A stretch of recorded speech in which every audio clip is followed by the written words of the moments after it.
Hello viewers, welcome to our YouTube channel Agrawal Guidance. In this lecture we will discuss about the term delegation of authority. देखिए delegation से मतलब होता है कि किस तरीके से कोई भी चीज असाइन हो रही है और यहाँ किस चीज के असाइन होने की बात हो रही है, अथॉरिटी की। मींस किसी भी इंडिविजुअल को, किसी भी पर्सन को आप किस तरीके से अथॉरिटी को प्रोवाइड करा रहे हो। तो यहाँ पर डेलीगेशन ऑफ अथॉरिटी की अगर हम बात करें डेफिनेशन टर्म में, delegation of authority means the division of authority, position and power flowing downwards to the subordinates. देखिए किसी भी ऑर्गेनाइजेशन में ना नंबर ऑफ एम्प्लॉइज होते हैं, तो किसी भी बंदे को किस तरीके से आप कोई भी पोजीशन असाइन कर रहे हो, किस तरीके से उसको पावर प्रोवाइड कर रहे हो, किस तरीके से उसको आप जो एक रिस्पॉन्सिबिलिटी होती है वो साथ में उसके डेलीगेट कर रहे हो। तो इन सब से मतलब है डेलीगेशन ऑफ अथॉरिटी। ठीक है। दूसरे वर्ड्स में अगर हम इसको देखें डेफिनेशन टर्म में, थियो हेमन ने किस तरीके से डिफाइन किया था, delegation of authority merely means the granting of authority to subordinates to operate within prescribed limits. Delegation of authority का मतलब क्या है? Granting of authority, उनको authority की एक ग्रांटिंग हो जाना टू सबॉर्डिनेट, सबॉर्डिनेट्स के ऊपर to operate within the prescribe limit, जिससे कि एक लिमिटेड एरा में, लिमिटेड टाइम फ्रेम में वो किस तरीके से अपनी एक्टिविटीज को परफॉर्म कर सके। मींस इसका मतलब क्या है, मतलब समझिएगा क्रक्स में कि हर ऑर्गेनाइजेशन की अपनी टर्म्स एंड कंडीशंस होती हैं। उन टर्म्स एंड कंडीशंस के साथ में किसी भी इंडिविजुअल को जब डेलीगेशन ऑफ अथॉरिटी असाइन की जाती है तो वो उस डेलीगेशन ऑफ अथॉरिटी के साथ में किस तरीके से अपनी एक्टिविटीज को परफॉर्म कर रहा है ऑर्गेनाइजेशन के ऑब्जेक्टिव को ध्यान में रखते हुए। तो इसका मतलब है डेलीगेशन ऑफ अथॉरिटी। अब यहाँ एलिमेंट्स और प्रोसेस ऑफ डेलीगेशन आ जाते हैं। जैसे पहला आता है अथॉरिटी। देखिए जब किसी भी बंदे को कोई भी डेलीगेशन ऑफ अथॉरिटी हुआ है तो इसका मतलब उसके पास कोई ऑथराइज पर्सन तो वो बना है किसी ना किसी कंसर्न डिपार्टमेंट का या कंसर्न लेवल का। तो इसमें वही चीज लिखी हुई है, अथॉरिटी का मतलब है it is a power granted to an individual to facilitate the performance of the assigned work. तो क्या मिला है, अगर किसी बंदे को डेलीगेशन ऑफ अथॉरिटी हुई है तो उसको कोई पावर मिली है जिससे वो किसी भी असाइंड टास्क को परफॉर्म कर सकता है और उससे रिलेटेड डिसीजन मेकिंग कर सकता है। अथॉरिटी के बाद आता है responsibility. The delegation process begins when the manager passes on some of his responsibility to his subordinate. देखिए जब अथॉरिटी मिली है तो उसके साथ कुछ रिस्पॉन्सिबिलिटी भी आपको मिलती है और साथ में आपको माननी भी पड़ती है।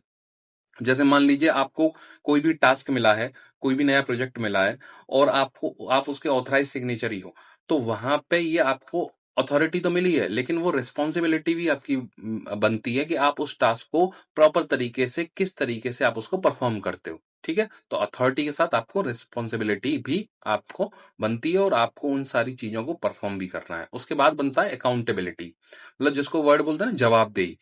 आपको अथॉरिटी मिल गई है तो रिस्पॉन्सिबिलिटी आपकी बनेगी, लेकिन ये आपकी अकाउंटेबिलिटी भी है कि अब now you are the authorize, now you have to take care the whole project, the whole division, that how all the task will perform properly.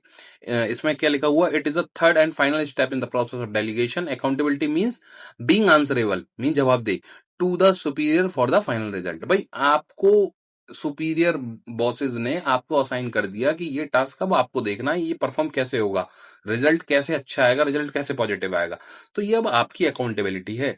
तो मींस जहां अथॉरिटी आ गई, जहां रिस्पॉन्सिबिलिटी आ गई, वहां क्या आ जाएगा साथ में, अकाउंटेबिलिटी, जिससे कोई भी इंडिविजुअल अपने प्रॉपर तरीके से जिम्मेदारी के साथ किसी टास्क को परफॉर्म कर पाएगा। उसके बाद आता है इंपॉर्टेंस ऑफ डेलीगेशन, कि जब डेलीगेशन ऑफ अथॉरिटी हो जाता है तो इसका फिर इंपॉर्टेंस क्या है, इससे क्या हमें डिफरेंस देखने को मिलता है किसी भी ऑर्गेनाइजेशन में। तो पहला इफेक्टिव मैनेजमेंट।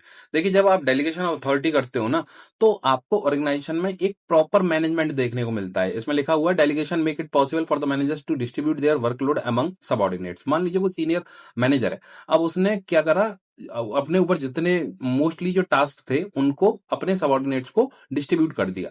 तो ये क्या है, ये इफेक्टिव मैनेजमेंट है और वो उनसे रिपोर्टिंग ले रहा है। ठीक है। तो ये इफेक्टिव मैनेजमेंट का पार्ट है कि आप अपने टास्क को किस तरीके से डिस्ट्रीब्यूट कर रहे हो और जिससे किसको, ऐसा नहीं कि अपने सारे टास्क को डिस्ट्रीब्यूट कर दोगे, जो आपकी टीम है जिसके पास जो स्किल सेट है उसके हिसाब से आप टास्क को कैसे डिस्ट्रीब्यूट कर रहे हो और कैसे उनसे रिपोर्टिंग ले रहे हो, कैसे वो टाइमली उन सारे टास्क को कंप्लीट कर रहे हैं। ठीक है, इफेक्टिव मैनेजमेंट। दूसरा है एम्प्लॉय डेवलपमेंट। देखिए जब एम्प्लॉय के ऊपर डेलीगेशन आता है, कोई अथॉरिटी आती है, तो उसका भी डेवलपमेंट होता है। उसकी भी जब रिस्पॉन्सिबिलिटी सिर पे आती है तो वो उसी टाइप के डिसीजंस लेता है, उसी तरीके से टास्क को कंप्लीट करता है। तो इसमें लिखा हुआ है delegation of authority gives more chances to subordinate to flourish in their ability and skills.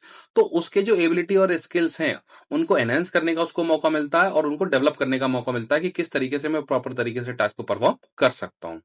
उसके बाद आता है मोटिवेशन ऑफ एम्प्लॉइज। इसका क्या मतलब है कि जब एम्प्लॉयज को वो डेलीगेशन ऑफ अथॉरिटी होगा तो उनको कहीं ना कहीं मोटिवेशन वाली फीलिंग आती है कि भाई ये मेरे ऊपर ये टास्क मिला हुआ है तो अब मेरे को ये जिम्मेदारी से पूरा करना है। तो ये somewhere it creates a motivation for the employee that how we will perform the task within a time limit. इसमें लिखा हुआ है delegation motivate the subordinate to work with greater responsibility. Delegation shows the trust and confidence of a superior in his subordinate. तो अगर किसी भी employ को delegation of authority दी हुई है तो वहां पे अगर एम्प्लॉय इफेक्टिव है, पॉजिटिव है, तो वो कहीं ना कहीं इससे मोटिवेशन भी फील करता है। ठीक है। तो उसके बाद आता है facilitation of growth. Facilitation of growth का क्या मतलब, delegation allows the lower level management to show their capability. भाई अगर सारे टास्क ऊपर ही रह जाएंगे, अथॉरिटी सारी ऊपर ही रह जाएगी, तो नीचे वाले एम्प्लॉयज किस तरीके से डिसीजन मेकिंग सीखेंगे। तो फैसिलिटेशन ऑफ ग्रोथ से मतलब है कि जब डेलीगेशन ऑफ अथॉरिटी आती है तो जो एम्प्लॉयज होते हैं उनमें ग्रोथ वाला जो फैक्टर है वो बहुत पॉजिटिवली ऑब्जर्व किया जा सकता है। उसके बाद है basis of management hierarchy. Means देखिए, टॉप लेवल मैनेजमेंट होता है, मिडिल लेवल होता है, फिर लोअर लेवल होता है। तो इसमें जो लिखा हुआ पहले वो देखिए, delegation establishes a superior subordinate relationship which is the basis of the hierarchy of the management. तो जब जो टास्क असाइन होते हैं ना हर इंडिविजुअल को, तो उसी बेस पे एक हायरार्की डिजाइन होती है। तो टॉप लेवल पे कुछ एक टास्क होंगे, मिडिल लेवल पे कुछ एक टास्क होंगे, और नीचे लोअर लेवल पे ऑपरेशनल लेवल पे कुछ एक टास्क होंगे। तो ये क्या डिफाइन करता है, बेसिस ऑफ मैनेजमेंट हायरार्की। उसके बाद बेटर कोऑर्डिनेशन। बेटर कोऑर्डिनेशन से क्या मतलब है कि जब सारी चीजें डेलीगेशन ऑफ अथॉरिटी में देखने को मिलती हैं तो वहां पे एम्प्लॉइज कोशिश करते हैं एक दूसरे डिपार्टमेंट के साथ, इंटर डिपार्टमेंट के साथ प्रॉपर तरीके से कोऑर्डिनेट करने की, अपने पावर, अपनी ड्यूटीज और अपनी आंसरेबिलिटी के साथ में। तो it is all about the term delegation of authority. Thank you so much.